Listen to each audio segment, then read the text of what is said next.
When you see news happening, let us know. Grab your phone and hit record and become part of the Newcap news team. It could make you $100 richer. If you capture news happening, drop us an email at tvnews@newcap.ca. Well, the effectiveness of antidepressant drugs has been widely debated for quite some time now. A new wide-ranging study concludes that they are indeed effective. The study, led by researchers at Oxford Health, looked at published trials that tested a total of 21 antidepressants. The study concludes that all of the antidepressants were more effective than the placebo for treating depression. A local pharmacist reviewed the findings and does not find the results surprising. We could make the assumption previously that each individual medication was probably better than placebo, or most likely better than placebo, but this kind of just reiterates and adds more evidence and more momentum to the fact that placebos are in fact inferior to what the medications are going to be. The study was conducted out of the United States, but Malik explains this test is different than others and directly helps Canada's unique population. Half of this data came from North America, a quarter from Europe, and then just a little under a third from Asia. So we're actually getting a fairly global perspective on the whole issue of the medications, which is very positive in terms of being able to use the data for patients here in Canada. And I mean, we have lots of different ethnicities and backgrounds. The study also includes that while these antidepressants can be effective, they shouldn't always be the first option, and medication should always be considered alongside other treatments. Well, Canada's National Walk to raise funds and awareness for homelessness makes its way to the border city tomorrow night. The Coldest Night of the Year fundraiser has been held annually in Lloydminster since 2012 and helps supplement the men's shelter operational budget. We are consistently 20% underfunded, and so it's up to us to generate that 20%, which comes down to roughly $96,000. While Gray is encouraged by the number of walkers returning from previous years, there is still time for anyone wanting to take part. Just call the office, come down to the church tomorrow. We're walking from Grace United.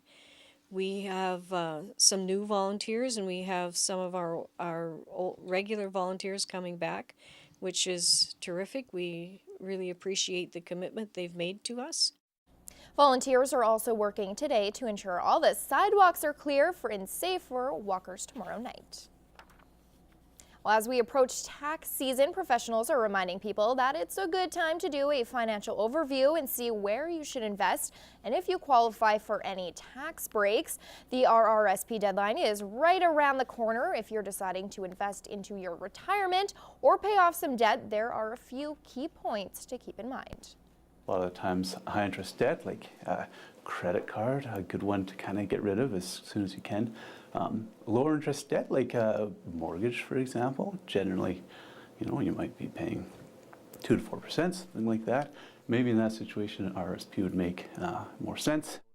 Naylor adds, when filing your taxes, it's important to look at your after-tax rate of return, and the easiest way to lose out on a tax break, especially for small business owners, is missed receipts. Come in and talk to a professional about getting a system to keep track of your receipts, making sure that you're not leaving any money on the table there. It's also important to keep your receipts if you need to travel out of town for any medical appointments, as kilometers and meals can be claimed. Well, the annual Cutter Rally for Cancer gets underway this weekend, and you have a chance to attend a hilarious evening with the Snowed-In Comedy Tour. Heather Clagus has all the details in this edition of What's Happening.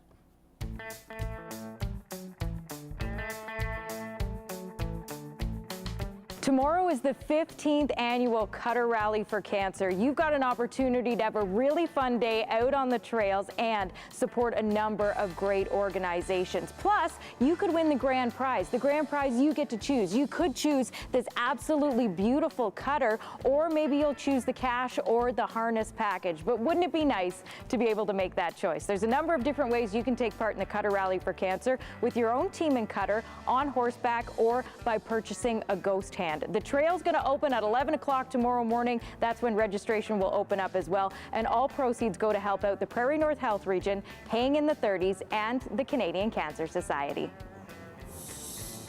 If you're starting to feel a little bit of cabin fever, what with the cold conditions and the snow, well, the solution, the Snowed In Comedy Tour. It's going to be on stage at the Vic Juba Community Theatre tomorrow night.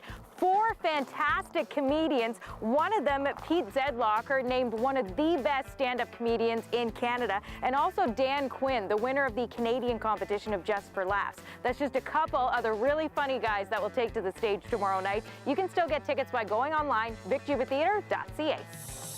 The #1 movie is Black Panther, and this weekend we want you to win a copy of the soundtrack to the movie. There's a lot of great songs on here, a lot of great music from Kendrick Lamar, and The Weeknd also makes an appearance as well. If you want to win a copy, all you have to do is email your name and daytime phone number to tvcontest@newcap.ca. We want to say thanks to John at Universal Music Canada for setting us up with the music. And you still have an opportunity to see some works by some very talented local artists as the Wainwright Art Festival continues. Tomorrow, the art show and sale will be on at the Communiplex from 10 until 4. Well, whatever you choose to do this weekend, I hope you have a great one. I'm Heather Klegus, and that's what's happening.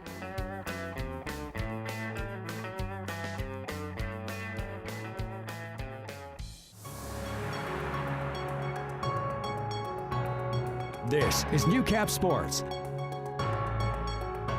The AJHL's new all-academic team is a new initiative started by the league and Interpipeline aimed at recognizing players who show dedication to their studies. On Thursday, we showed you a Bobcat player who received the award, but another local athlete has also been recognized. Lance Phillips reports. Anyone familiar with the Bonnyville Pontiacs certainly knows the name Joel Ray. The first-year Pontiac has been a great addition to the team, but his above-average work ethic on the ice also extends into the classroom. The Innisfil, Alberta native recently scored an astounding 1,330 on his SAT scores, good enough to land him a spot on the AJHL's all-academic team.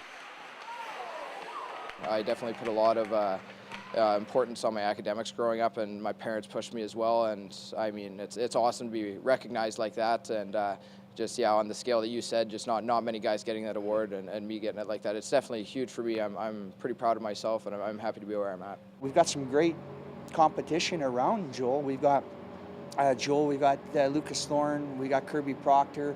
And I can go on and on about the high academic students that we have that just equally put as much. But for Joe, it came down to he's just a highly intelligent kid that is a great person and a great citizen, and we're really happy for him. Although the league's main criteria for the award is academic scores, the Pontiacs organization believes for its players, a higher standard needs to be achieved in order to be nominated.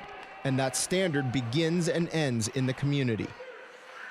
One of the things that we also based our criteria on, even though that the league didn't really make it a mandate, is that they have to be good citizens. And Joel is not only a highly academic student, he's a player that gives everything that he has each and every single practice and each and every single game, which is really reflective of what type of person he is. They help us out a ton, like all credit to them. They do SAT preps, they get the school guys into schools. If they're not going to school, they make sure they're going to school. If the marks aren't up to par, they're making sure they're cracking down on the guys. So yeah, it's definitely a lot of credit to them and the Pontiacs organization. Lance Phillips, Newcap Sports. Well, more information now as cattle producers are being encouraged to sign up for the Canadian Beef Sustainability Acceleration Project. Virgil Lowe with Verified Beef Production Plus says retailers are getting on board. There have been 3 end-user organizations, being McDonald's, Loblaws, and Cara Foods through its Original Joe's and Swiss Chalet brands, that have agreed to provide financial incentives for the pounds of beef that makes it through this certified sustainable supply chain, which is very exciting. Producers can qualify for the project by signing up with Verified Beef Production Plus.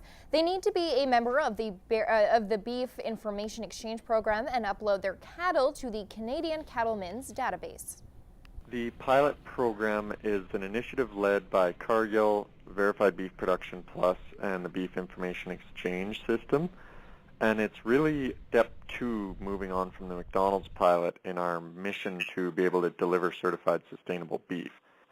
The overall goal of the pilot is to certify an animal was raised in a sustainable manner throughout the supply chain. To get signed up for information on financial credits, visit cbsapilot.ca.